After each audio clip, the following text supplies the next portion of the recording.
Icon star Allu Arjun నటించిన పుష్ప 2 దెబ్బకి box office బద్దలైంది. పలు రికార్డులు బ్రేక్ అయ్యాయి. కానీ రెండంటే రెండు రికార్డులు మాత్రం బ్యాలెన్స్ ఉన్నాయి. వైల్డ్ ఫైర్ బ్లాక్ బస్టర్ 4 వారాల్లో ప్రపంచవ్యాప్తంగా 1800 కోట్ల గ్రాస్ వసూలు చేసింది అని పోస్టర్ రిలీజ్ చేశారు మేకర్స్. దీంతో బాహుబలి 2 రికార్డు బ్రేక్ చేయడానికి ఒకే ఒక్క అడుగు దూరంలో ఉంది పుష్ప 2. 2017లో దర్శక ధీరుడు Rajamouli, rebel star Prabhas combination లో వచ్చిన బాహుబలి 2 పాన్ ఇండియా సినిమాలకు పునాది వేస్తూ ఇండియన్ బాక్స్ ఆఫీస్ ను షేక్ చేసి ఏకంగా 1810 కోట్లు రాబట్టి సంచలనం సృష్టించింది.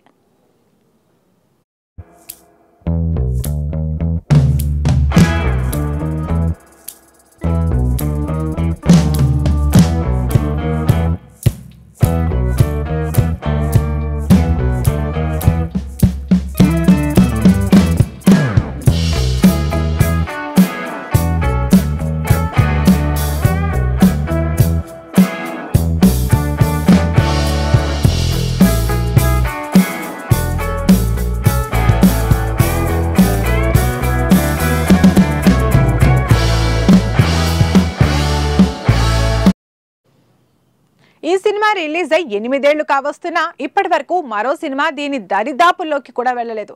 RRR కూడా 1300 కోట్ల దగ్గరే ఆగిపోయింది. కానీ ఇప్పుడు సుకుమార్, అల్లు అర్జున్ చేసిన మాస్ తాండవానికి అన్ని రికార్డులు బద్దలయ్యాయి. మరో 10 కోట్లు రాబడితే చాలు బాహుబలి 2 రికార్డు బ్రేక్ అయి టాప్ 2లో కూర్చోనుంది పుష్ప 2. అమీర్ ఖాన్ దంగల్ సినిమా 2000 కోట్లతో టాప్ ప్లేస్ లో ఉన్న తెలిసిందే. ఈ రికార్డుని కూడా పుష్పగాడు బద్దలు చేసేలా ఉన్నాడు.